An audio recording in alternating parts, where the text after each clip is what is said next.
ఇప్పుడు మనకి గ్రహాల సంచారము చాలా విశేషంగా జరుగుతోంది. అయితే మార్చి 15 నుంచి సూర్యుడు మీన రాశిలోకి ప్రవేశం చేస్తుంటాడు. అయితే ఈ గ్రహాల సంచారము ఒక్కొక్క రాశి ఒక్కొక్క సమయం తీసుకుంటుంది రాశిలోకి రావడానికి. ఇప్పుడు సూర్యుడిని కనుక తీసుకున్నట్టయితే సూర్యుడు ప్రతి నెలకు రాశులు మారిపోతూ ఉంటాడు. అంటే 12 రాశుల్ని 12 అంటే ఒక సంవత్సరంలో చుట్టి వస్తాడనమాట. అయితే ఈ మార్చి 15 నుంచి ఒక నెల రోజుల పాటు సూర్యుడు మీనరాశిలోకి ఉండబోతున్నాడు. అది ఎప్పుడు ప్రవేశం జరుగుతోంది అంటే కనుక మార్చి 15 నుంచి ఏప్రిల్ 15 వరకు.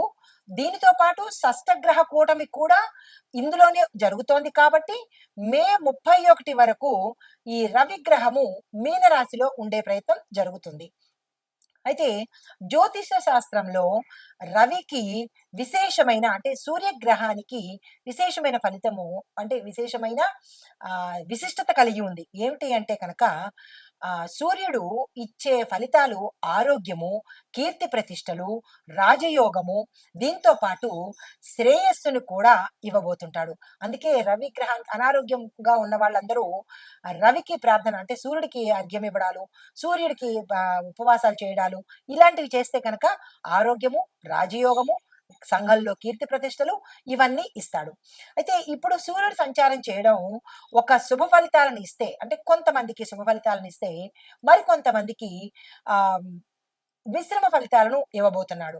అయితే ఈ మార్చి 15వ తారీఖున సూర్యుడు మీనరాశిలోకి రావడంతో పాటుగా అద్భుతమైన ఫలితాలను మేషాది ద్వాదశ రాశుల వారికి ఇస్తున్నాడు. అయితే ఈ ఫలితాలను ఇవ్వడంతో పాటు మనకి షష్టగ్రహ కూటమి యొక్క ఫలితాలు కూడా ఆయా రాశుల్లో ఏ ఏ స్థానంలో ఉండబోతున్నాయి అంటే స్థానాలు మనకి టోటల్ గా 12 స్థానాలు ఉంటాయి ఒక్కొక్క రాశి చక్రంలో. ఈ రాశి చక్రంలో 12 స్థానాల్లో రకరకాల గ్రహాలు సంచారం చేస్తూ ఉంటాయి. శుభగ్రహాలు, పాపగ్రహాలు కూడా సంచారం చేస్తూ ఎవరు ఎక్కువ ఇన్ఫ్లుయెన్స్ చేస్తారో అంటే ఎవరి ప్రభావము ఎక్కువగా ఉంటుందో వారు ఆ ఫలితాలను ఇవ్వబోతుంటారు. అయితే ఇప్పుడు మీనరాశిలో మార్చి 15 నుంచి రవి ప్రవేశిస్తున్నాడు కాబట్టి రవి గ్రహానికి ఇన్ఫ్లుయెన్స్ ఎక్కువ ఉంటుంది అంటే ప్రభావం ఎక్కువగా ఉంటుంది కాబట్టి మిగతా గ్రహాల యొక్క ప్రభావము తగ్గించి మీనరాశిలో ఉండేది వారి దగ్గర నుంచి 12 రాశులకు కూడా ఎటువంటి ఫలితాలను ఇస్తాడు అంటే అందరికీ ఓవరాల్ గా అధికారాలను ఇస్తాడు, ఆరోగ్యాన్ని ఇస్తాడు, కీర్తి ప్రతిష్టలను ఇస్తాడు, శ్రేయస్సు అంటే క్షేమాన్ని కూడా చూస్తాడు. అయితే ఈ ఫలితాలు ఎక్కువగా 4 రాశుల వాళ్ళకి అంటే 12 రాశులకి ఉంటుంది. కానీ విశేషంగా కొన్ని రాశులకు మాత్రము ఆ ఫలితాలు ఇస్తున్నాడు. ముందుగా ఆ ఫలితాల జాబితాలోకి వెళ్లే రాశి అయితే ఈ రవి మీన సంక్రమణం అంటే మీన రాశిలోకి ప్రవేశించడం వల్ల 12 రాశుల వారికి గ్రహస్థితి ఎలా ఉండబోతోంది, వారిచ్చే ఫలితాలు ఏమిటి అనేది చూసినట్టయితే ముందుగా ఈ గ్రహస్థితి రవి మీనంలో ప్రవేశించడం వల్ల జలతత్వము ఎందుకంటే మీనము జలతత్వానికి సంబంధించింది కాబట్టి భావోద్వేగాలు ఎక్కువగా ఉంటాయి. ఆధ్యాత్మిక పరంగా వీరికి ఎక్కువ అభిరుచి పెరుగుతుంది.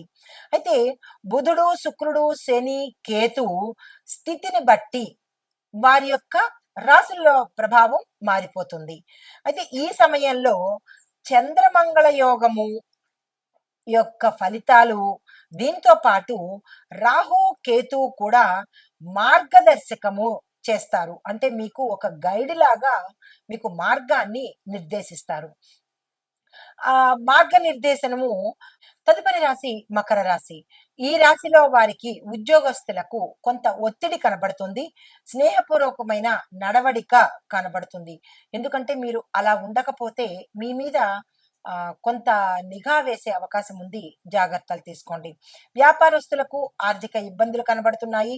పెట్టుబడులు సవాళ్లుగా మీకు గోచరిస్తున్నాయి. జాగ్రత్తలు తప్పనిసరిగా తీసుకోండి. కుటుంబ విషయంగా చూసినట్టయితే కుటుంబంలో విభేదాలు వచ్చే అవకాశము, మాట పట్టింపులకి వెళ్లే అవకాశము, కొంతమంది విడిపోయే అవకాశము గోచరిస్తోంది. జాగ్రత్తలు తీసుకోండి. విద్యార్థులకు కృషి అవసరము, జ్ఞాపక శక్తి మందగిస్తుంది. జాగ్రత్తలు తీసుకోండి. ఆరోగ్యపరంగా చూసినట్టయితే వెన్నుపూసకు సంబంధించినటువంటి నొప్పి నొప్పులు, మానసిక ఒత్తిడి కలిగే అవకాశం ఉంది. జాగ్రత్తలు తీసుకోండి. రాజకీయ పరంగా చూసినట్టయితే ఆటంకాలు ఎదురవుతాయి. పట్టుదలతో ముందుకు సాగాలి. కొంతమందికి అవకాశాలు చేజారిపోయే అవకాశం ఉంది. జాగ్రత్తలు తీసుకోండి. మీకు చెప్పదగిన పరిహారాలు: శనివారం నాడు శివారాధన చేసుకోండి. నల్లని దుస్తులు ప్రతి శనివారము ధరించే ప్రయత్నం చేసుకోండి. గోపూజ తప్పనిసరిగా చేసుకోండి. దీంతో పాటు మీకు శుభ మంత్రాలు, దానాలు కూడా ఎలా చేసుకోవాలి అనే విషయాన్ని తెలియపరుస్తాను. ఇప్పుడు శుభ మంత్రాలను మకర రాశి వారికి శనేశ్వరుడితో పాటు రవికి కూడా మంత్రం ఇస్తాను.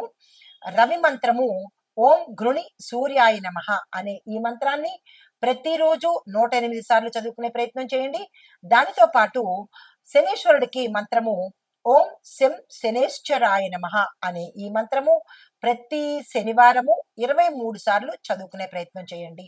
తప్పనిసరిగా చేసుకోండి. అయితే మీకు చెప్పదగిన దానాలు నల్ల నువ్వులు, ఏదైనా ఒక ఇనుప లోహానికి సంబంధించిన వస్తువుని దానంగా ఇవ్వండి. స్టీల్ ఐటమ్స్ కానీ, ఇనుపకు సంబంధించిన ఐటమ్స్ కానీ దానంగా ఇవ్వడంతో పాటు నల్ల నువ్వులు కూడా ఇవ్వండి. దానం ఇచ్చేటప్పుడు ఉత్తిగా దానం ఇవ్వకండి. అది తిరిగి మళ్ళా అది మీకే తగిలే అవకాశం ఉంది. దానంతో పాటు ఆ తీసుకునే వ్యక్తికి ధనం కూడా ఇవ్వండి.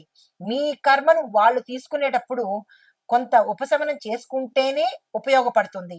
డబ్బులు 5 పైసలు ఇవ్వకుండా దానం ఇచ్చేద్దామనో లేదా మభ్యపెట్టి దానం కనుక ఇచ్చినట్టయితే అది తిరిగి మీకే తగిలే అవకాశం ఉంది.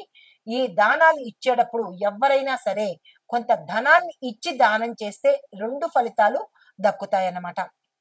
దాంతో పాటు శనిదేవుడికి నవగ్రహ ఆలయంలో నువ్వుల నూనె దీపం తప్పనిసరిగా పెట్టుకోండి. పెట్టినట్టయితే శనికి సంబంధించినటువంటి బాధలు తీరే అవకాశం గోచరిస్తోంది. ఇది ఈ రాశిలో ఉండే వారికి చెప్పదగిన పరిహారాలు, మంత్రాలు, దానాలు. నమస్తే.